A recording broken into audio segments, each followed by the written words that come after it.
वृंदावन का आनंद कोई दूसरा नहीं समझ सकता। राधे राधे बोलना पड़ेगा। ऐसा नहीं, जोर से देखो। तुम लोग इतने लोग हो, तुम चाहो तो ये लेंटर 2 फीट और ऊपर हो सकता है। इतनी जोर से बोलो कि महाराज हवा आवे बढ़िया से। राधे राधे। भगवान वृंदावन धाम।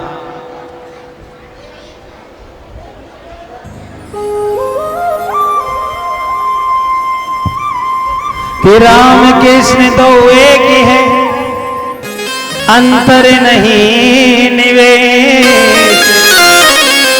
इनके नैन गंभीर हैं, उनके चपल विशेष।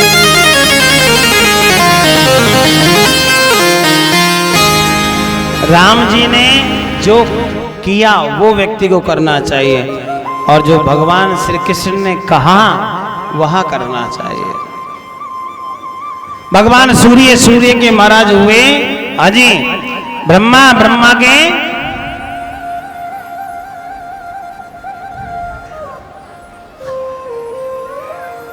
के सूर्य के यहाँ 41वीं पीढ़ी में, कितने 41वीं पीढ़ी में भगवान श्री राम जी का अवतार हुआ। कितनी में? अच्छा वंशावली सुनाओ, चलिए सुन लीजिए। नारायण के ब्रह्मा, ब्रह्मा के मरीचि, मरीचि के कश्यप, कश्यप के विवस्वान सूर्य। अब विवस्वान सूर्य के यहाँ महाराज, हाँ जी, आगे चल करके अम्बरीश हुए। अम्बरीश के यहाँ आगे चल करके महाराज हरिश्चंद्र, हरिश्चंद्र के यहाँ आगे निकले तो राजा दशरथ जी महाराज। और दशरथ जी के यहाँ कोई संतान नहीं थी, तो वशिष्ठ मुनि के द्वारा पुत्र कामेष्टि यज्ञ करवाया। और यह जो यज्ञ था श्रृंगी मुनि की अध्यक्षता में हुआ। यज्ञ से चरु निकला, और जो चरु था वो तीनों माताओं के भाग किए गए। पहला भाग था कौशल्या का, दूसरा था कैकेयी का, और तीसरा था सुमित्रा का। कथा आपको सब मालूम है, सब जानते हैं क्या कि महाराज तीनों अपने भाग को लेकर के बैठी ही थी। कुछ समय के अंतराल में एक चील आकर के, पक्षी आकर के सुमित्रा मैया का जो भाग था उसको लेकर के उड़ गई। इधर महाराज कैकेयी मैया कौशल्या सारे के सारे बैठी थी, लेकिन माता जी रोने लगी। मन में विचार किया कि मेरे यहाँ कोई बालक नहीं होगा और इनके यहाँ महाराज बालक होंगे। सुमित्रा मैया जैसे ही रुदन करने लगी तो कौशल्या मैया को दया आ गई। उसने कहा बहन आप चिंता ना करो, प्रसाद मेरे पास भी है, प्रसाद इनके पास भी है। आपको मैं आधा जो प्रसाद है वो दे दूंगी और आप उसको पान कर लेना। सुमित्रा मैया ने महाराज आधा प्रसाद ले लिया। लेने के बाद में महाराज कैकेयी को भी दया आई, तो उन्होंने कहा आधा आप हमसे भी ले लीजिए। दोनों को आधा आधा रख दिया। मैयाओं का सांप निकले आया हो गया। अच्छा सांप आ गया बगल में, ध्यान से भैया कोई खा नहीं जाए किसी को। सुमित्रा मैया के यहाँ 2 भाग मिले। सुमित्रा ने कहा यदि बहन मेरे यहाँ 2 बालक पैदा हुए तो मैं आपको वचन देती हूँ कि मेरे दोनों बच्चों को आपके दोनों बच्चों की सेवा में छोड़ दूंगी।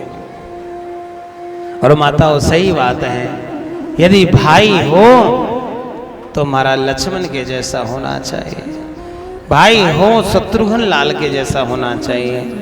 जो भरत जी ने कह दिया अटल सत्य हो गया शत्रुघ्न के लिए, जो राम जी ने कह दिया वो लक्ष्मण के लिए सत्य हो जाता है। राम कहते हैं कि मैं वनवास जा रहा हूं, लखन कहते हैं प्रभु अब जब आप वनवास जाओगे तो ये सेवक तुम्हारा साथ जाएगा। नहीं तो आजकल के भाई क्या कहते, तुम जाओ हम आराम से संभाल लेंगे, जाओ। आज तो महाराज बड़ी विडंबना है, भाई भाई का दुश्मन है। जैसे कुत्ते और बिल्ली की लड़ाई नहीं होती, ऐसे भाइयों में लड़ाई होती है महाराज। अच्छा मैया एक बात बताओ, एक माता जी के 15 बच्चे हुए, कितने? अब 15 बच्चों के विवाह नहीं हुए तो कभी अलग अलग हो सकते हैं? बोलो ना, बोलिए तो। 15 के 15 मेरे भाई बहन इकट्ठा रहेंगे और यदि 2 का विवाह हो गया तो हमारा 2 पार्टी हो जाती है एक घर में, और यदि 15 का विवाह हो गया तो सारे के सारे अलग अलग हो जाते हैं, कोई इकट्ठा नहीं रहता। क्यों नहीं रहता बोलो? है? बोलिए ना। देखो आप बुरा मत मानना, हाँ, जो नहीं आई है ना उनके बारे में बोल रहा हूं। जो माता जी 20 साल में नहीं पढ़ा पाती, वो देवी जी एक रात में पढ़ा देती है माता। हाँ, और इसी कारण से मेरी भाई बहन, देखो आप तो बड़ी अच्छी हो, मुझे मालूम है, बहुत अच्छी हो। जो नहीं आई है मैं थोड़ा सा उनके लिए कह रहा हूं। घर घर में झगड़ा का कारण केवल एक बनता है कि मुझे ये नहीं मिला और मुझे ये नहीं मिला। समस्या क्या रहती है? पहला वाला संतुष्ट नहीं है, दूसरा वाला छोड़ता नहीं है। और इसी कारण से महाराज क्या हो जाता है, घर घर में महाभारत चालू हो जाता है और एक समय आता है एक घर के अनेक टुकड़े हो जाते हैं। राधे राधे बोलना पड़ेगा। बहुत सुंदर हमारी देखो एक गुड़िया लेके आई है, ठाकुर जी के लिए वस्त्र लाई, बहुत बढ़िया। श्री राम जी महाराज का महाराज मैया कौशल्या के यहाँ बड़ा अच्छा भाव प्रकट हुआ। धीरे धीरे समय आने लगा और मधु मास आया है कि नौमी तिथि मधु मास पुनीता, शुक्ल पक्ष अब जिते हरि प्रीता। नौमी तिथि मधुमास मतलब चैत्र का महीना, और उसमें महाराज कौन सा पक्ष है? शुक्ल पक्ष। कौन सा मैया? और दिन के ठीक, बोलो ना, दिन के ठीक 12 बजे मेरे ठाकुर जी महाराज का राम रूप में अवतार हुआ। कहाँ? कौशल्या मैया के भवन में। बोलिए रामचंद्र भगवान। भगवान चतुर्भुज रूप में अवतार लेकर के आए। भगवान की लंबाई 21 फीट। कितनी? 21 फीट के भगवान है। मैया के यहाँ अवतार हो गया। मैया कहने लगी महाराज कौन? राम जी ने कहा हम आपके बेटा, आपने बुलाया था ना, हम आ गए। मैया कह रही ज्यादा रे के इतनो लंबो बेटा, 4 भुजा बारो बेटा, शंख चक्र गदा पदम बारो बेटा, दुशाला पहन के आयो हो बेटा। महाराज आप तो बाप बन के आए हो, बेटा थोड़ी हो। मैया आप हमें बेटा बोलो, हम आपको मैया बोल देंगे, हो गया काम। नहीं नहीं ऐसा नहीं हो सकता है। क्या होगा फिर? आपको छोटा बनना पड़ेगा, ये 2 हाथ हटाने पड़ेंगे और उसके बाद में नंगा भी होना पड़ेगा और रोना भी पड़ेगा। भगवान ने कहा ये सब करना जरूरी है? कि हाँ जरूरी क्यों नहीं है, बेटा तो ऐसे ही होता है। हाँ बेटा कौन बड़ा कपड़ा पहन के आता है? आता है क्या? मैया क्या कह रही है? अरे माता पुण्य बोली सोमती डोली तजई ताते रूपा के जैसे सुनीला अति प्रिय शीला यश के परम अनूठा।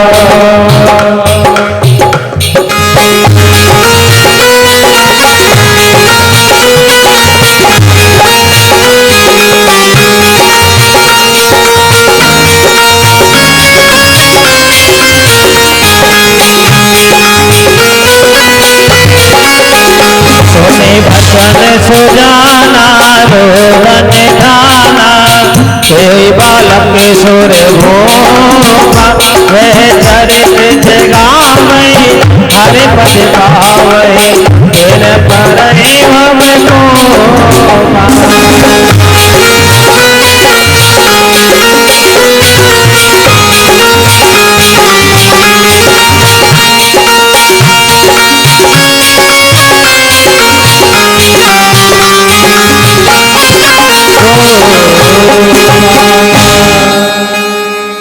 मैया ने कहा महाराज ठाकुर जी छोटे से हो गए और रोना शुरू कर दिया। और जैसे रोना शुरू किया मैया ने दरवाजे खोल दिए और सभी अवध के लोगों को बता दिया कि हमारे यहाँ बालक हुआ है। कुछ ही अंतराल में मेरे भाई बहन भरत लाल का, फिर लखन लाल का और उसके बाद शत्रुघ्न लाल का अवतार हो गया। सारे महाराज अवध में बधाई बजने लगे। बालकों का जातकरण नामकरण महाराज सभी संस्कार प्रारंभ होने लगे। ठाकुर जी की बधाई एक नहीं दो महीने पूरे 6 महीने चली। कितनी? राम जी की बधाई पूरे 6 महीने चली महाराज। भगवान का नाम रख दिया गया। क्या नाम रखा? कि जो आनंद सिंधु सुख राशि सीकर ते तई लोग सुपासी। भगवान आनंद की सिंधु है, सुख की राशि है, ऐसे भगवान का नाम आनंद राम रखा जाता है। क्या रख देते हैं? राम। विश्व भरण पोषण कर जो ही, जो भरण पोषण करने वाला है उसका नाम भरत लाल रखते हैं। तीसरे का नाम लखन लाल और महाराज चतुर्थ बालक का नाम शत्रुघ्न लाल रखा गया। चारों भाइयों की बधाइयां बहुत सुंदर ढंग से हो रही हैं। हम भी आपको एक छोटे से भाव में सारी राम कथा सुनाएंगे। तो भगवान ठाकुर जी को भी जन्म कर रहे हैं क्या? ना है तो बड़े भाव से कहिए। क्या? सुनो रे राम कहानी, सुनो रे राम कहानी, राम कहानी, सुनो रे राम कहानी, राम कहानी, सुनो रे राम कहानी, राम कहानी, सुनो रे राम कहानी।